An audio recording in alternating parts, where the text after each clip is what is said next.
لله رب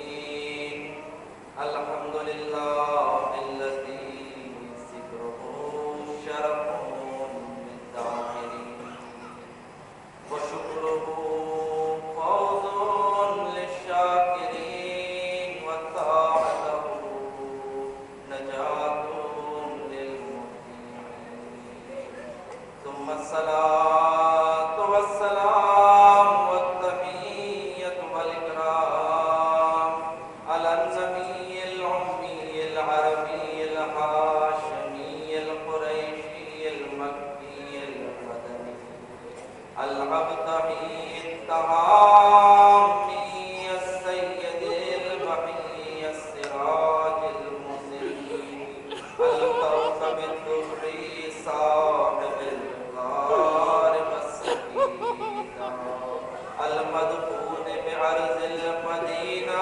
العبد المؤيد والرسول المسدد المصطفى الأمجد المحمود الأحمد حبيب إله العالمين وشفيع المذنبين ورحمة للعالمين أبي القاسم المصطفى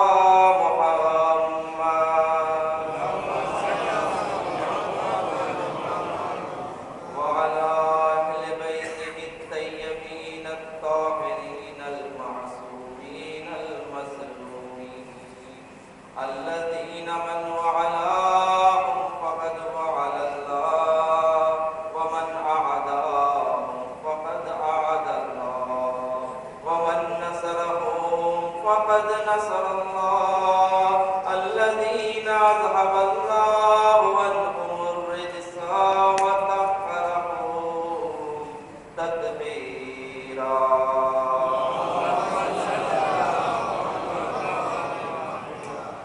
ولا سيما على السيد المطهر والإمام المصفر والشجاع الغزفر أبي شبير وشبر قاسم طوبى وسقر العنزع المتين الأشجع المتين العالم المبين الناصر المعين ولي الدين الوالي الولي السيد الرزي الإمام الوسيم الحاكم بنص الجلي المخلص الصفي المدفون بالغري ليس بني غالب مظهر العجائب ومظهر الغرائب ومفرط الكتائب والشحاب الثاقب والحزبر السالب نقطة دائرة المطالب صد الله الغالب غالب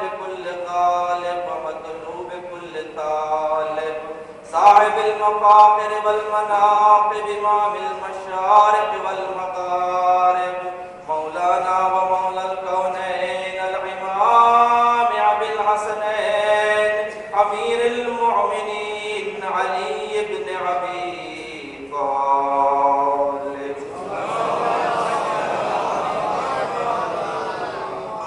ولعنة الله على أعدائهم أجمعين من يوم عداوتهم إلى قيام يوم الدين أما بعد فقد قال الله تبارك وتعالى في محكم كتاب المجيد وفرقان الحميد وقوله الحق وهو أصدق القائلين بسم الله الرحمن الرحيم أفحسبتم أنما خلقناكم عبثا وأنكم إلينا لا ترجعون سبحان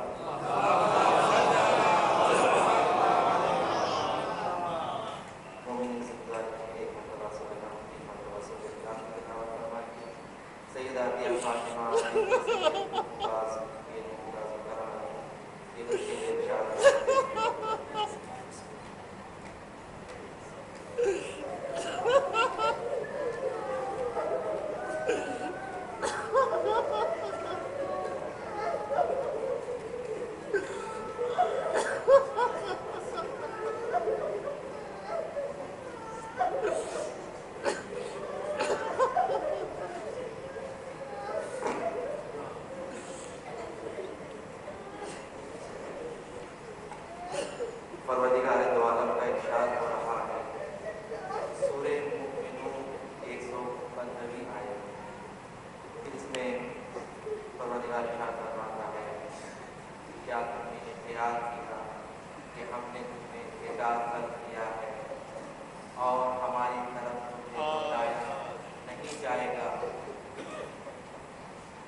اللہ نے انسان کو 3 الفاظ کی طرف یاد دعوت کی ہے کہ کیا تم نے خیال کیا ہے افحسب، کیا تم خیال کرتے ہو، یہ گمان کرتے ہو کہ ہم نے تمہیں عبث خلق کیا ہے، بیکار خلق کیا ہے، بےہودہ خلق کیا ہے، وَأَنَّكُمْ إِلَيْنَا لَا تُرْجَعُونَ، اور تم ہماری طرف نہیں لوٹائے جاؤ گے، یعنی تیسرا جو مرحلہ ہے وہ ہے لوٹنا۔ تو تم یاد رکھو کہ تم یہ تمہارا خیال ہے کہ ہم نے تمہیں عبث خلق کیا، بلکہ ہم نے تمہیں عبث خلق نہیں کیا ہے، بےہودہ خلق نہیں کیا ہے، اور تم ہماری طرف لوٹ کے آؤ گے۔ اسی لیے کہا گیا ہے کہ جب کسی کا انتقال ہو جائے، کوئی گزر جائے، تو مومن کی علامت ہے کہ فوری کہیں کہ انا للہ و انا الیہ راجعون، کہ بے شک ہم اللہ کی طرف سے ہیں اور اللہ کی طرف لوٹ کے ہمیں جانا ہے۔ عزیزان گرامی، علم فلسفے میں جب کسی شے کو خارج میں آنے کے لیے جب بحث کی جاتی ہے تو اس کے لیے 4 علتیں بیان کرتے ہیں کہ ہر شے کو وجود میں آنے کے لیے 4 علتوں کی ضرورت ہے۔ جب تک یہ 4 علتیں نہیں ہو جاتی وہ شے وجود میں نہیں آتی، وہ خارج میں وجود پیدا نہیں کرتی، تو اس کے لیے 4 علتوں کا ہونا ضروری ہے۔ سب سے پہلی علت ہے علت فاعلی، یعنی علت فاعلی یعنی خلق کرنے والا، پیدا کرنے والا، عمل کرنے والا، فعل انجام دینے والا، اسے کہتے ہیں علت فاعلی۔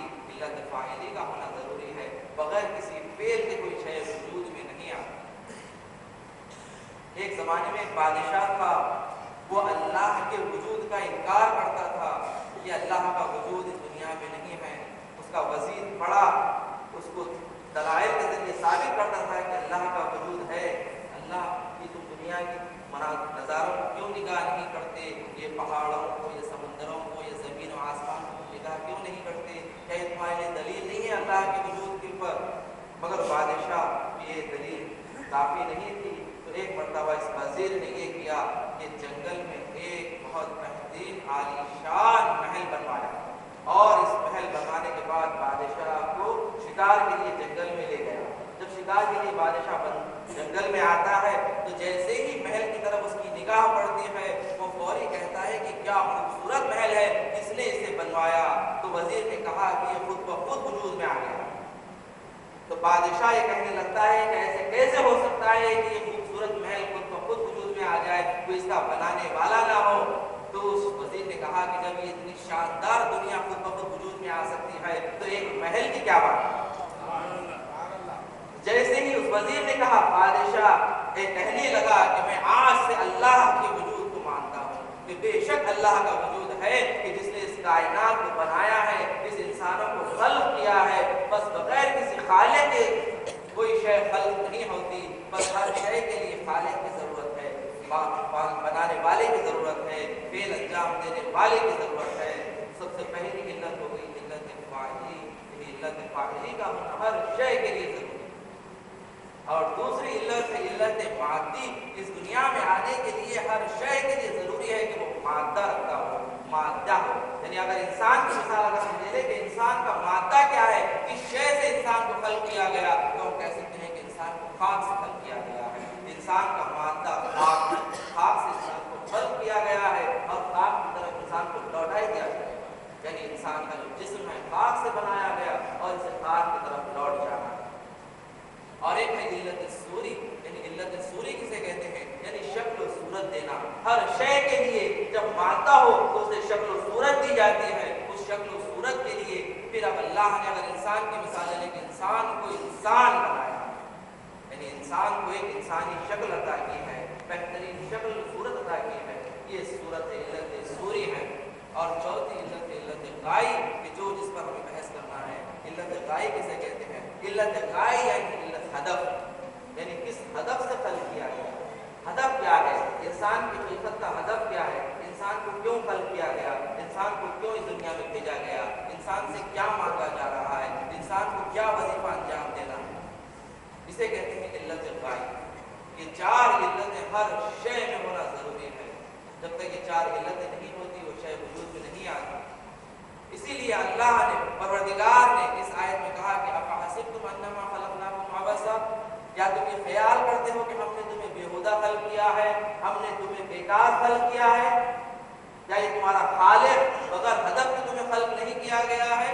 یہ جان لو کہ تمہارا ہدف ہے، تمہارے لیے بھی علت غائی ہے، تمہارے لیے بھی ایک غایت بیان کی گئی ہے کہ وہ علت غائی کیا ہے. تو قرآن مجید آگے بڑھ کر کہتا ہے کہ ما خلقت الجن والانس الا لیعبدون، ہم نے جن و انس کو خلق نہیں کیا مگر یہ کہ ہماری عبادت کے لیے، ہماری عبادت کے لیے ہم نے خلق کیا ہے. یعنی تمہاری خلقت کی غایت، تمہاری خلقت کا ہدف ہے ہماری عبادت کرنا، اللہ کی عبادت کرنا، یہ تمہارا مقصد ہے، یہ تمہارا ہدف ہے.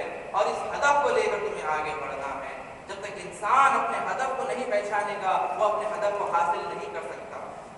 اسی لیے کہتے ہیں نا کہ ہم جب اپنے بچوں کو تعلیم کرتے ہیں، تربیت کرتے ہیں، ٹریننگ دیتے ہیں تو سب سے پہلے یہ چیز سکھائی جاتی ہے کہ دیکھو تم اپنے لیے ہدف مشخص کرو، تم اپنے لیے اپنا ایک ایم مشخص کرو. جب تم اپنا ایم مشخص کرو گے پھر تم اس کے پیچھے دوڑو گے، تم اس کو حاصل کرنے کی کوشش کرو گے.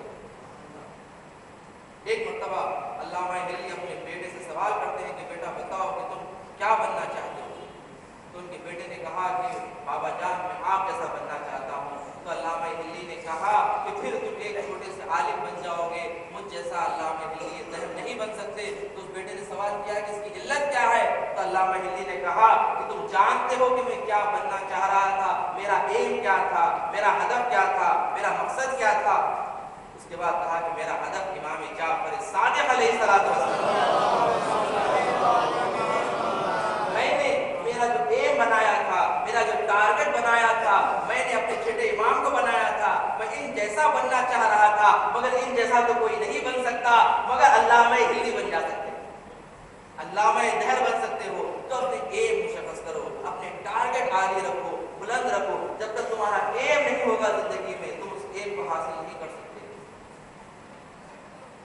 یہ ہے علت غائی، یعنی تمہاری غایت، تمہارا مقصد، ہدف مشخص ہونا چاہیے. تو اللہ نے انسان کے لیے بھی کہہ دیا کہ دیکھو ہم نے تمہیں خلق کیا، تمہاری خلقت جو ہم نے اس دنیا میں بھیجی ہے تمہارا مقصد ہے ہماری عبادت. تمہارا خلق کا مقصد ہے وہ ہے ہماری عبادت کرنا ہے. ہماری عبادت کو حاصل کرو، عبادت حاصل کرو. تو اب ہم چھٹے امام سے مدد لیتے ہیں، امام جعفر صادق علیہ السلام.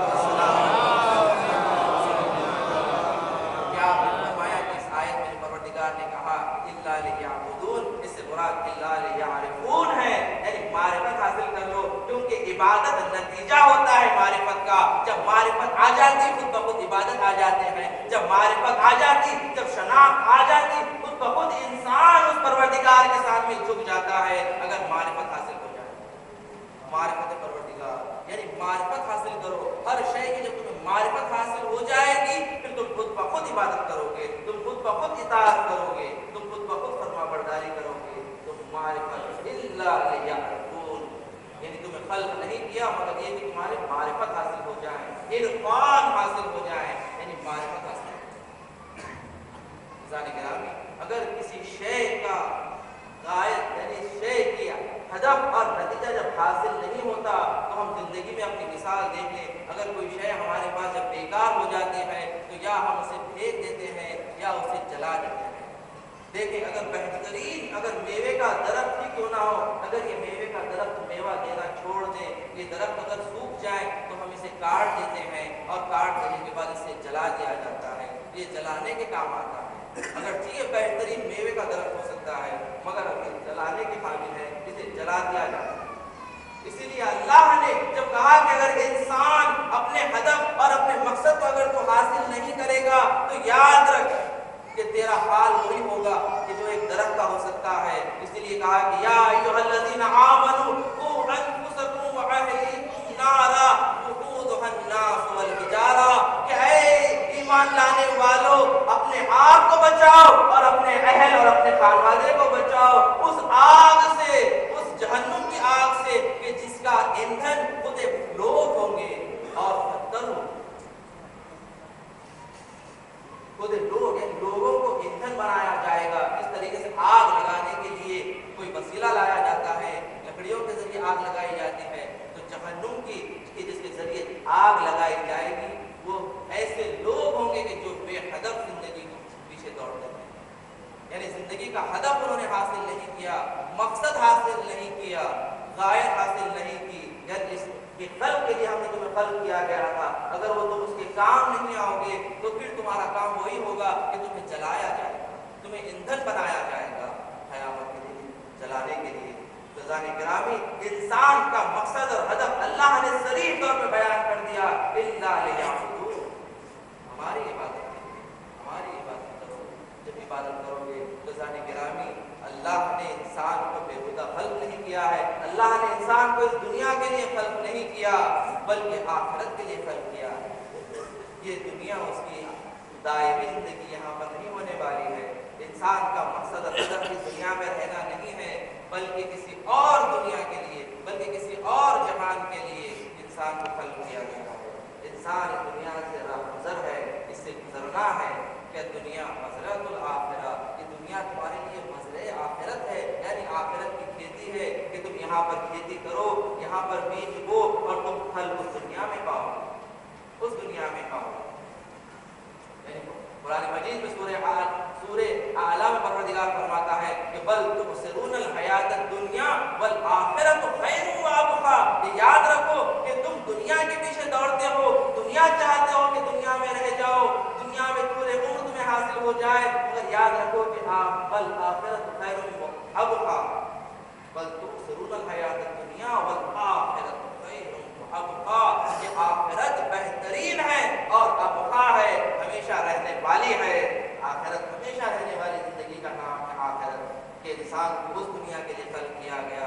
عزیزان گرامی, اگر کسی ماں, جب ہم کسی رحم کو دیکھتے ہیں کہ اس رحم میں اللہ نے اگر کسی نطفے کو پرورش دی اور اس نطفے کو اگر فرزند میں تبدیل کر دیا, اولاد بنا دیا, جب یہ اولاد کو اللہ نے پیٹ میں اسے آنکھ دیتا ہے, اسے کان دیتا ہے, اسے ہاتھ دیتا ہے, اسے پیر دیتا ہے, اب اس بچے کو کہا جائے کہ تمہیں اس ماں کے رحم کے لیے ہی خلق کیا گیا ہے, تمہیں باہر نہیں آنا ہے, تو بچہ کہے گا کہ میری زندگی جو مجھے یہاں پر عطا کیا گیا ہے, یہ آنکھ سے بھی میرا کیا فائدہ ہے, یہ کانوں سے میرا اس دنیا میں کیا فائدہ ہے, ان ہاتھوں سے میرا کیا فائدہ ہے, ان پیروں سے میرا کیا فائدہ ہے, کہ ماں کے پیٹ میں یہ تمام چیزیں دیے جا رہے ہیں, مگر یہ ساری چیزیں تمہیں جو دی جا رہی ہے یہ ایک اور دنیا کے لیے ہے, یہ کسی اور دنیا کے لیے ہے. جب تم اس ماں کے پیٹ سے باہر آؤ گے, جب تمہیں اس آنکھوں سے استفادہ کرنا ہے, جب تمہیں ان کانوں سے استفادہ کرنا ہے, جب تمہیں اپنے ہاتھوں سے کام لینا ہے, جب تمہیں اپنے پیروں سے کام لینا پڑے گا. تمہیں پیٹ بھی دیا جا رہا ہے مگر کسی اور دنیا کے لیے. مگر دنیا میں جب انسان آ جاتا, جب انسان دنیا میں آنے کے بعد اب انسان کو نہ صرف یہ حواس سے خمسہ دیے گئے ہیں بلکہ اس کے بعد اللہ نے انسان کو عقل دی ہے, شعور دیا ہے, اور عقل و شعور دینے کے بعد انسان سے کہا ہے کہ اب اس عقل و شعور سے ہماری معرفت حاصل کرو اور ہماری اطاعت کرو اور ہماری عبادت گزاری کرو.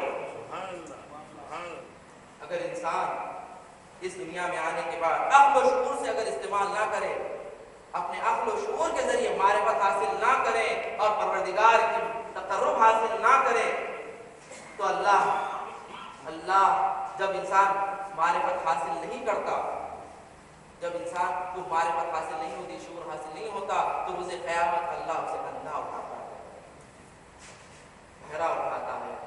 اور روز قیامت میں قرآن مجید میں یہ آیت موجود ہے کہ ربی لما حشرتنی اعمی قد کنت بصیرا, کہ اے میرے رب, اے میرے پروردگار, تو نے مجھے کیوں اندھا اٹھایا, در حالانکہ میں دنیا میں آنکھ رکھنے والا تھا, دیکھا کرتا تھا. تو پروردگار کہے گا کہ تجھے آنکھ دی گئی تھی تاکہ بصیرت حاصل کر لے, شعور حاصل کر لے. تو نے دنیا میں نہ بصیرت حاصل کی نہ شعور حاصل کیا, تو نے حق کو نہیں پہچانا, باطل کے پیچھے لگا ہوا رہا. تو آج تجھے ہم اندھا اٹھائیں گے, نابینا اٹھائیں گے, تو آج نہیں دیکھے گا, تو آج نہیں سنے گا, کیونکہ اگر دنیا میں دیکھتا تو یہاں اس جہان میں بھی دیکھتا, اگر دنیا میں سنتا تو اس جہان میں بھی تو سنتا. انسان کو اس دنیا کے لیے خلق نہیں کیا گیا بلکہ انسان کو آخرت کے لیے خلق کیا گیا ہے۔ موت یعنی موت سے محبت کرنے کے لیے کہا گیا ہے۔ دیکھو موت کو تم فنا نہ سمجھو بلکہ موت وسیلہ ہے، موت اس دنیا سے جا کے اس دنیا سے مل جانا ہے، سفر کا نام ہے موت۔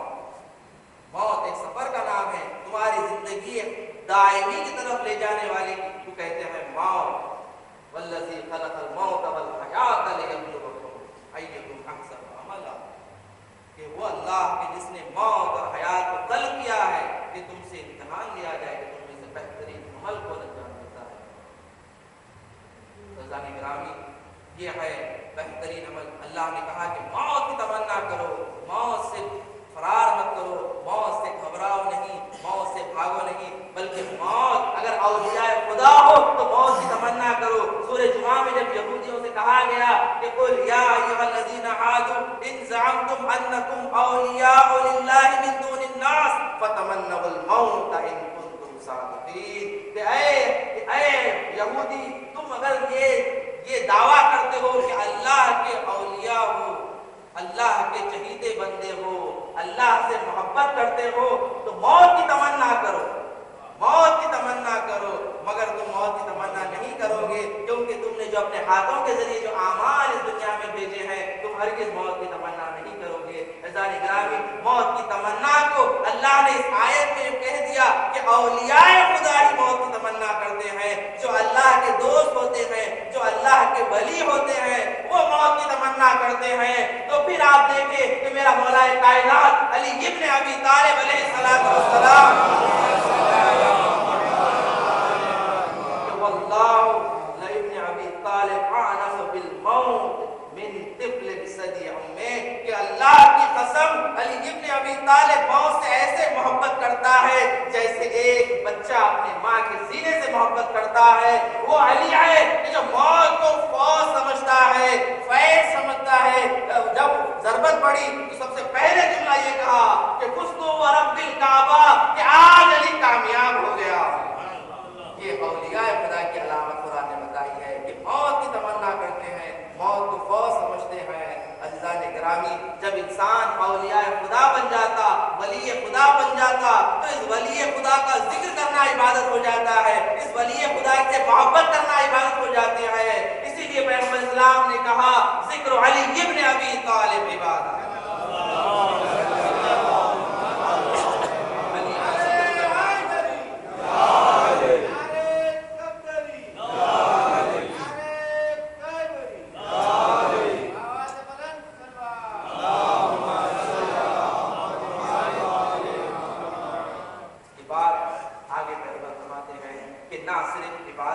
بلکہ تم اپنے مجلسوں کو زینت دو، زینوا مجالسکم بذکر علی ابن ابی طالب، تم اپنے مجلسوں کو زینت دو اس ذکر سے، کیونکہ اولیاء خدا کا ذکر کرنا یہ تمہاری زینت ہے، تمہاری مجالس کی زینت ہے۔ عزیزان گرامی، جب ہم نماز میت پڑھتے ہیں تو میت کے اقرار کرتے ہیں کہ اللہم انی لا نعلم منہا الا خیرا، اے پروردگار میں اس کے بارے میں کچھ نہیں جانتا مگر یہ کہ خیر۔ اگر آپ دیکھیں کہ اگر آپ کسی شخص کو نہیں جانتے اور نماز میت آپ پڑھا رہے ہیں تو آپ یہ کہیں کہ کیسے آپ کہہ رہے ہیں کہ اسلام میں جھوٹ کہنے کا حق نہیں ہے۔ جب تک آپ کسی کے بارے میں نہیں جانتے آپ کہیں کہ میں کچھ نہیں جانتا، آپ کہیں میں کچھ نہیں جانتا اس کے بارے میں، مگر یہ ہمیں تعلیم دی جا رہی ہے، یہ اہل بیت علیہ السلام نے ہمیں اس طرح تربیت کی ہے کہ تم کسی مومن کی نماز پڑھاؤ تو اس طرح کرو کہ پروردگارہ میں اس کے بارے میں کچھ نہیں جانتا مگر یہ کہ خیر۔ تو وہ خیر کیا ہے؟ تو آئے جب نماز میں ہمیں جب کہا گیا ہے کہ حی علی خیر العمل کا کہا جائے تو مستحب ہے کہ کہو کہ آل محمد خیر البریہ، کہ آل محمد خیر بریہ ہے۔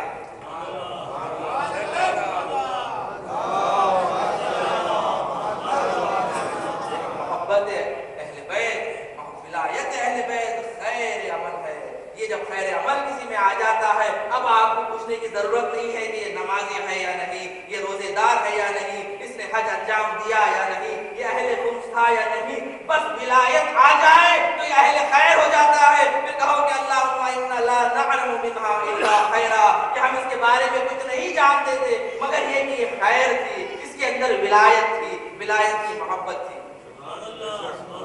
ولایت کی محبت، ولایت کے ساتھ اس دنیا سے عزیزان گرامی یہ ہے خیر، آپ دیکھیں کہ ولایت سے محبت ایک ایسا جذبہ ہوتا ہے کہ انسان کو شجاع بنا دیتا ہے. کہ ایسے ہی ایک عورت تھی کہ حرت بنت حلیم سعدیہ، حرت بنت حلیم سعدیہ کہ ایک مرتبہ حجاج ابن یوسف کہتا ہے کہ حرت بنت حلیم سعدیہ سے بتا، میں نے تیرے بارے میں سنا ہے کہ تو تیرے مولا کو خلفاء سے افضل سمجھتی ہے. تو اس نے کہا کہ تو نے جھوٹ سنا ہے، میں نہ صرف خلفاء سے بلکہ ان سے بہتر سے بھی افضل سمجھتی ہوں.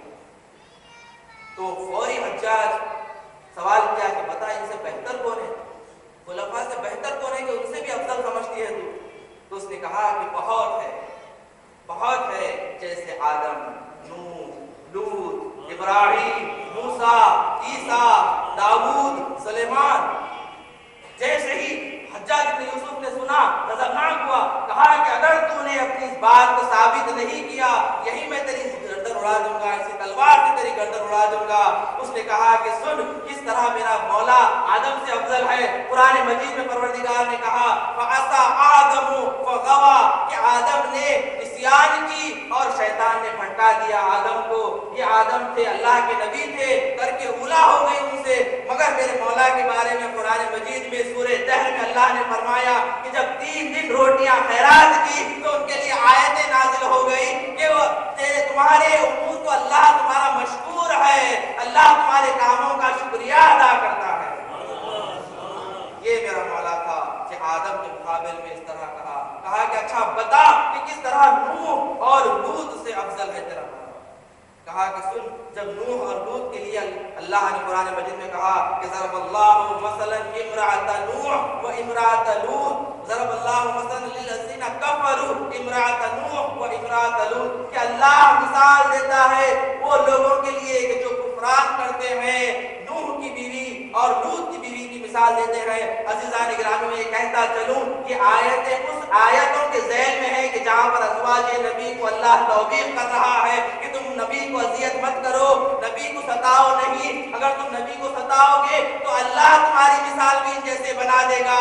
ضرب اللہ مثلا للذین کفروا کافروں کے لیے اللہ یہ مثال دے رہا ہے کہ دیکھو نوح کی بیوی کو دیکھو، لوط کی بیوی کو دیکھو، انہوں نے نافرمانی کی مگر لوط اور نوح بھی ان کے لیے فائدہ مند نہیں ہو سکے اور وہ جہنم میں چلے گئے. یہ مثالیں اللہ نے نوح اور لوط کے لیے دی اور میرے مولا کی زوجہ کے لیے پیغمبر اسلام حضرت محمد مصطفیٰ صلی اللہ علیہ وسلم پیغمبر فرماتے ہیں کہ ان اللہ یرضا برضاها ویغضب بغضبها کہ میرے مولا کو اللہ نے ایسی زوجہ عطا کی ہے کہ اللہ اس کی رضا سے راضی ہو جاتا ہے اور اس کے غضب سے غضبناک ہو جاتا ہے. یہ تھی لوط اور نوح کی مثال. اور اس کے بعد حجاج بن یوسف نے کہا کہ اب بتا کس طرح تیرا مولا ابراہیم سے افضل ہے. اس نے کہا کہ سن، جب ابراہیم نے اللہ سے کہا اللہ کہ اے پروردگار کیف تحیی الموت کہ تو موت کو کیسے زندہ کرتا ہے، مر جانے کے بعد تو مردے کو کیسے زندہ کرتا ہے، تو اللہ نے کہا کہ کیا تم مجھ پر ایمان نہیں رکھتے ہو.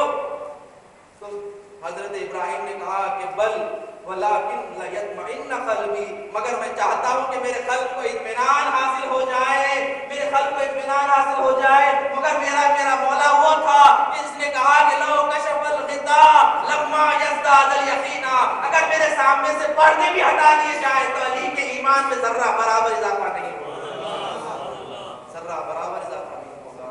یہ میرا مولا تھا ابراہیم کے مقابل میں ابراہیم سے افضل. اب بتا کہ کس طرح تیرا مولا داؤد سے افضل ہے. تو داؤد کے بارے میں قرآن مجید میں اللہ نے کہا کہ داؤد ہم تمہیں خلیفہ بنا کے زمین پر بھیجتے ہیں، تم لوگوں کے درمیان قضاوت کرو اور دیکھو کبھی خطا نہ کرنا، اگر خطا کرو گے تو گمراہوں میں شامل ہو جاؤ گے. مگر میرے مولا کے بارے میں پیغمبر اسلام نے کہا کہ اعلمکم علی وافضاکم علی وافضلکم علی کہ تم میں عالم اور بہترین قضاوت کرنے والے علی ہیں، بہترین قضاوت کرنے والے علی ہیں. اس نے کہا کہ احسن اب بتا کس طرح سلیمان سے تیرا مولا افضل ہے. کہا کہ سلیمان نے کہا کہ ربی اغفر لی وہب لی ملکن کہ اللہ مجھے معاف کر دے اور مجھے ملک عطا کر دے کہ مجھ سے پہلے کسی کو ایسا ملک عطا نہ کیا ہو۔ میرے مولا نے کہا کہ اے دنیا ذری غیری، کہ جا کسی اور کو دھوکہ دے، میں تجھے سے طلاقیں کرتا ہوں، میں تجھے 3 طلاق دیتا ہوں۔ میرے مولا نے دنیا کو ٹھوکر مار دی، اپنے قدموں سے دور کر دی۔ اس کے بعد کہا کہ بتا کہ کس طرح تیرا مولا موسیٰ پہ افضل ہے۔ تو موسیٰ کے بارے میں قرآن مجید کہتا ہے کہ موسیٰ جب پریشان ہو گئے اپنی قوم سے اور اپنی قوم سے بھاگنا پڑا، فرار کرنا پڑا، فخرج من قومه خائفا يترقب، کہ وہ اپنی قوم سے فرار کرے ڈرتے ہوئے، مگر میرا مولا شب مبیت رسول کے بستر پر سو جاتا ہے اور تلواریں آپ کے اوپر ہے، مگر ایسے سویا کہ اس سے پہلے کبھی نہ ایسا سویا تھا۔ یہ ہے میرا مولا۔ اس کے بعد کہا کہ بتا کس طرح عیسیٰ پہ تیرا مولا افضل ہے۔ عیسیٰ کے بارے میں اللہ نے کہا کہ عیسیٰ کیا تم نے کہا کہ مجھے اور میری ماں کو تم اللہ مانو، خدا مانو؟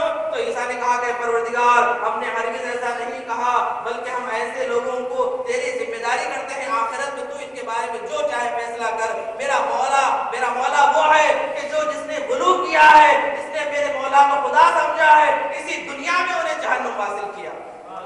حضرت عیسیٰ نے آخرت میں چھوڑ دیا تھا، مگر میرے مولا نے اسی دنیا میں ان کا حکم جاری کر دیا اور انہیں جہنم حاصل کر دیا۔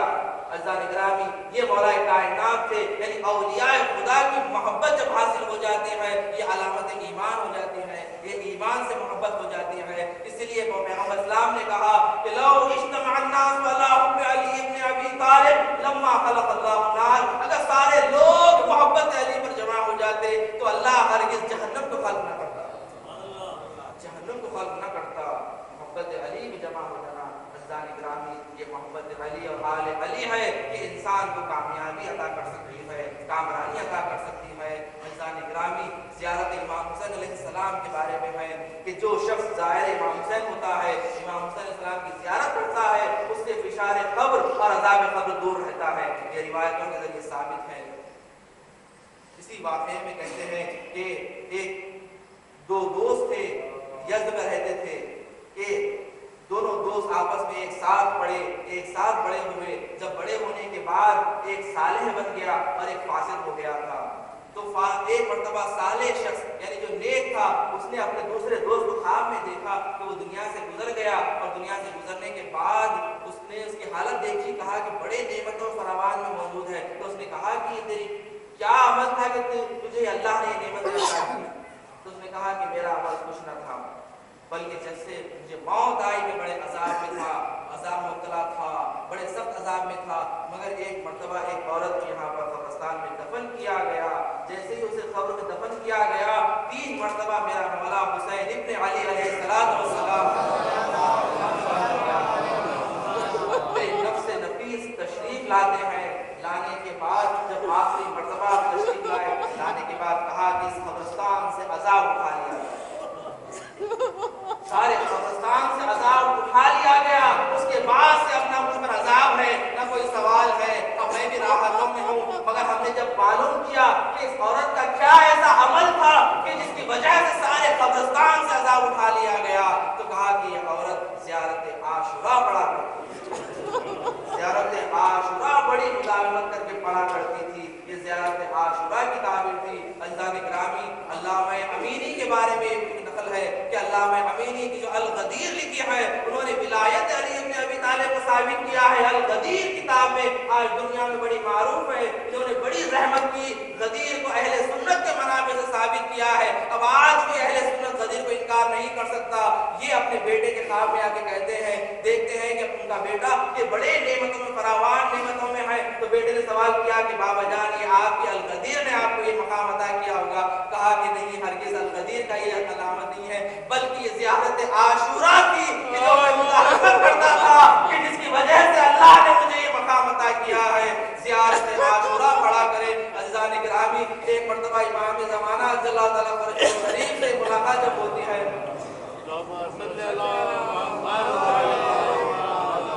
تو آپ سے سوال کیا گیا کہ مولا بتائیں ہم کس زیارت کو پڑھیں، کس طرح آپ سے متوسل ہو؟ امام نے اس میں کہا کہ عاشورہ عاشورہ عاشورہ عاشورہ کے ذریعے ہم سے متوسل ہو، ہم سے قریب ہو جاؤ۔ عزیزان گرامی، زیارت عاشورہ کے بڑے معجزات ہیں۔ بڑے کرامات ہیں. اگر آپ پڑھنا شروع کریں گے تو زندگی میں یقین دلاتا ہوں کہ آپ معجزے دیکھیں گے, کرامتیں دیکھیں گے. زیارت عاشورہ کی یہ کراماتیں ہیں عزیزان گرامی. زیارت حسین اس کو کہتے ہیں, زیارت عاشورہ یہ کرامات ہے عزیزان گرامی.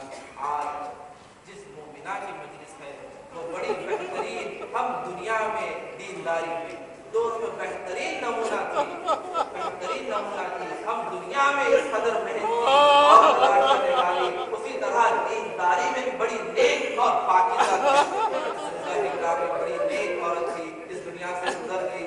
مگر عزیزان گرامی میں آپ کو چند مثالیں پیش کرنا چاہتا ہوں. یہ جناب سیدہ کی اولاد سے تھی نا, نسل سیدہ سے تھی. اس کی جان جدہ ماجدہ جناب سیدہ تھی. میں کہوں گا کہ کچھ شباہتیں اس بچی میں تھی اپنی ماں سے.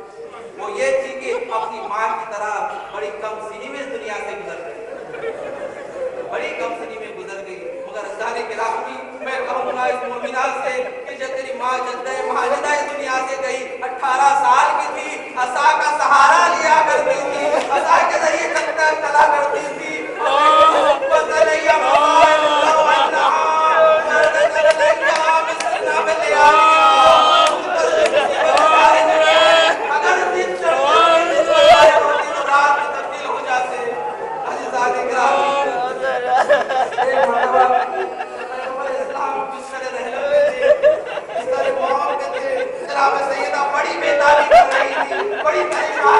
پیغمبر اسلام نے قریب بلایا, قریب بلانے کے بعد قرآن میں کچھ کہا, کہنے کے بعد ابن عباس کہتے ہیں جناب سیدہ جیسے خاموش ہو گئی ہے, سکون حاصل ہو گیا ہے. میں نے جناب سیدہ سے سوال کیا کہ سیدہ بتاؤ تم سے رسول خدا نے کیا کہا تھا؟ رسول سیدہ نے کہا کہ رسول خدا نے مجھ سے کہا تھا بیٹی بہتابی نہ کرنا, تم اس گھر سے جو سب سے پہلے مجھے ملاق ہونے والی ہو وہ تم ہی ہو. یہ بچی وہ بچی ہے جو اپنے گھر میں سب سے پہلے اپنے باپ سے لے کے بلند ہو گئی. عزیزان گرامی مولا کائنات جب جناب سیدہ کی میت کو لے گئے دفن کرنے کے لیے, ایک روایت سے ملتا ہے کہ رسول خدا کی قبر میں آپ کو اتارا گیا تو رسول مولا کائنات جب تو تنہا ہو گئے, کس طرح قبر میں اتارے کہ چھوٹے اگر محرم بچے ہیں تو حسن و حسین بڑے چھوٹے ہیں, کس طرح اتارے. مولا کائنات اس تصور میں تھے کہ ایک مرتبہ قبر سے 2 ہاتھ برآمد ہوئے, کہنے لگے کہ علی میری امانت کو دے دو. عزیزان گرامی اس بچی کو بھی اپنے باپ کی خبر نصیب ہوئی. میں کہوں گا کہ قبر کو کھولا گیا, باپ نے ہاتھوں کو کھولا دیا, کہا میری بیٹی آپ میرے سینے سے لگ جا. عزیزان گرامی یہ وہ مقام تھا, بڑی سختیاں تھی, بڑی مصیبتیں تھی, مگر دنیا سے گزر گئی. وہ بنا تھی, ہاں یقیناً جناب رسول خدا آئے ہوئے گھر میں, یقیناً مولا کائنات آئے, جناب سیدہ آئی کیونکہ جناب سیدہ کی چاہنے والی تھی, اس دنیا سے گزر گئی. بڑی اپنی حالت کرنے والی گزار کی, شوہر کی خدمت کی, اپنے یتیم بچوں کو, اپنے بچوں کی بڑی پرورش کی ہے. عزیزان گرامی جب جناب سیدہ بھی دنیا سے گزری, کہا کہ جب میرے بچے آنا ان بچوں کو پہلے کھانا کھلا دینا, اس کے بعد کہنا کہ تمہاری ماں اس دنیا سے گزر گئی. اللہ اکبر. جناب